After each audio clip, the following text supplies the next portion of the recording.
खड़ा में आज फोकस रूस यूक्रेन युद्ध पर, जहां आज इस शो में बात करेंगे रूस और यूक्रेन के बीच इस युद्ध के साथ साथ रूस में चल रही अलग अलग घटनाओं की, रूस में प्राइवेट आर्मी के विद्रोह की, वो विद्रोह जिसे कुछ ही घंटों में पुतिन ने रोकने में कामयाबी तो हासिल कर ली, लेकिन उस विद्रोह और उसके बाद वागनर ग्रुप और क्रेमलिन के बीच हुए समझौते पर तमाम सवाल खड़े हो रहे हैं, क्योंकि बहुत सारी चीजें अभी भी साफ नहीं है। इस वजह से कई अटकलें भी लगाई जा रही हैं, जिसमें यह शक भी जताया जा रहा है कि वागनर ग्रुप का यह विद्रोह अमेरिका प्रायोजित था, जिसका मकसद था क्रेमलिन को तोड़ देना, रूस को टुकड़ों में बांट देना।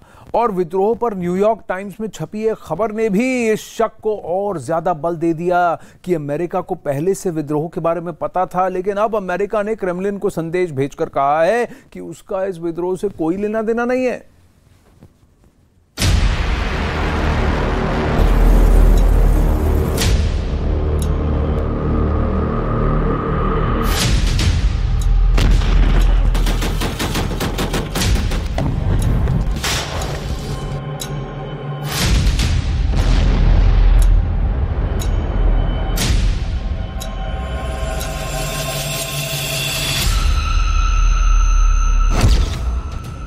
रूस में विद्रोह के बाद घबराया अमेरिका।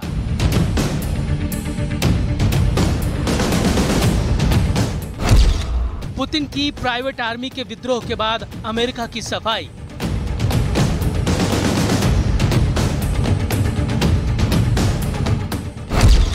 क्या पुतिन की बारूदी चाल से डर गए बाइडेन?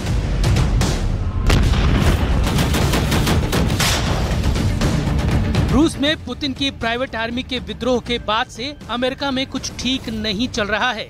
वैगनर ग्रुप के विद्रोह के बाद से अमेरिका डरा सहमा हुआ है, क्योंकि जिस तरह 1.5 साल से जारी इस जंग में पुतिन के तेवर बने हुए हैं, वो बाइडेन के लिए भी बड़ी चिंता की वजह है। और यही वजह है कि अमेरिका की तरफ से ये कहा जा रहा है कि उसका रूस में हुए विद्रोह से कोई वास्ता नहीं है, वैगनर ग्रुप के विद्रोह से उसका कोई लेना देना नहीं है। और अमेरिका की तरफ से बार बार इसे लेकर सफाई पेश की जा रही है, और ये भी कहा जा रहा है कि इसे लेकर अमेरिका ने रूस से बात भी की है। We had good direct communications with the Russians over the course of the weekend. It's our expectation that that would be able to continue going forward. America की तरफ से ये भी कहा गया कि क्रेमलिन के खिलाफ रूसी भाड़े के सैनिकों का विद्रोह रूसी प्रणाली के भीतर ही संघर्ष का हिस्सा है, और इसमें संयुक्त राज्य अमेरिका और उसके सहयोगी देश किसी भी रूप में शामिल नहीं है।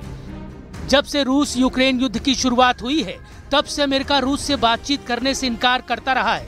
ऐसे में सवाल यह है कि आखिर पुतिन की प्राइवेट आर्मी के विद्रोह के बाद अमेरिका रूस से बातचीत क्यों चाहता है, और क्या वजह है कि वो अपनी सफाई पेश कर रहा है, जबकि रूस ने अभी तक इस मामले में सीधे तौर पर अमेरिका का नाम भी नहीं लिया है। ऐसे में अमेरिका की तरफ से आया ये बयान कई तरह के सवाल खड़े कर रहा है। सवाल ये भी कि क्या किसी न किसी रूप में अमेरिका का इस विद्रोह में हाथ था? क्या अमेरिका ने यूक्रेन को फायदा पहुंचाने के लिए ये चाल चली थी, जो अब नाकाम हो गया और अमेरिका को इस पर सफाई देनी पड़ रही है?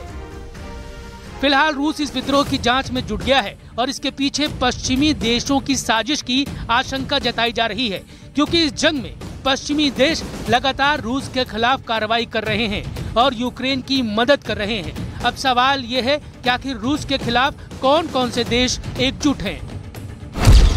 इसमें सबसे पहला नाम अमेरिका का आता है, फिर ब्रिटेन, जापान और यूरोपियन यूनियन। फिलहाल पुतिन के खिलाफ वैगनर ग्रुप के विद्रोह की जांच जारी है, लेकिन इस बीच जिस तरह से अमेरिका की सफाई सामने आई है, वो सिर्फ अमेरिका ही नहीं, पश्चिमी देशों की मंशा पर भी सवाल खड़े कर रही है।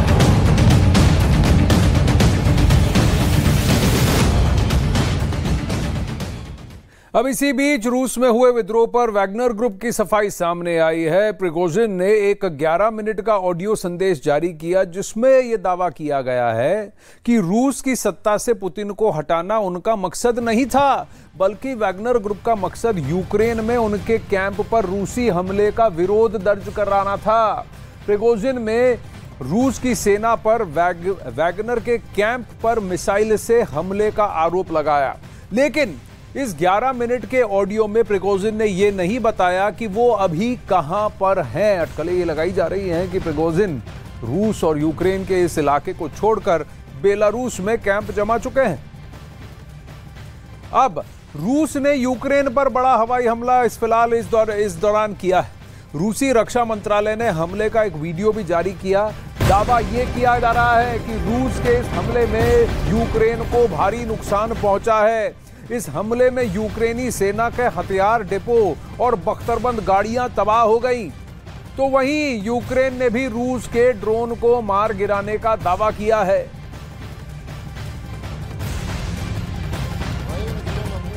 अब उधर विद्रोह के बाद क्रेमलिन और वैगनर ग्रुप के बीच डील हुई कि विद्रोह खत्म करने के एवज में वैगनर ग्रुप और Wagner chief Yevgeny Prigozhin Belarus में नया ठिकाना बना पाएंगे और पुतिन की सरकार और उनकी आर्मी वैगनर ग्रुप पर कोई कार्रवाई, कोई एक्शन नहीं लेगी।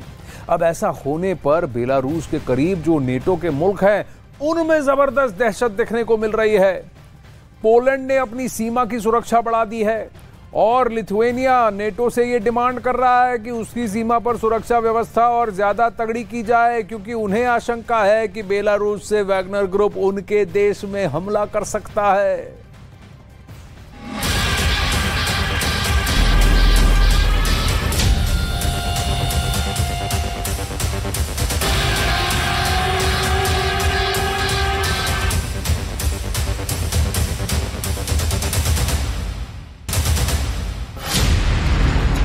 विद्रोह के वो 12 घंटे अभी भी रूस के लिए एक ऐसा जख्म है जो सालों तक भरने वाला नहीं है। पुतिन ने कहा था वैगनर ग्रुप का ये विद्रोह 1917 की याद दिलाता है। रूस को तोड़ने की ऐसी कोशिश पिछले कई दशकों में नहीं हुई। ऐसे समय में जब रूस यूक्रेन में युद्ध लड़ रहा है, विरोध की आग मॉस्को के करीब तक पहुंच जाती है। और ये विद्रोह उस प्राइवेट आर्मी का था जो यूक्रेन युद्ध में रूस की फौज के साथ लड़ रही थी। लेकिन अब वो फौज पुतिन के साथ नहीं है। विद्रोह खत्म करने, रूस की सड़कों पर मारकाट रोकने, अपनों की आपसी जंग में अपनों का खून बहने से रोकने के लिए पुतिन ने बहुत ही तेजी से फैसला लिया और पूरी की पूरी वैगनर आर्मी को रूस छोड़ने का मौका दिया। और अब येवगेनी प्रिगोजिन के लड़ाके बेलारूस की ओर रवाना होने लगे हैं। हालांकि अभी तक पता नहीं है कि वैगनर चीफ कहां है और क्या कर रहा है। विद्रोह के बाद लौटते वक्त वो आखिरी बार रास्तोव की सड़कों पर लोगों के साथ सेल्फी खिंचाते हुए देखा गया था।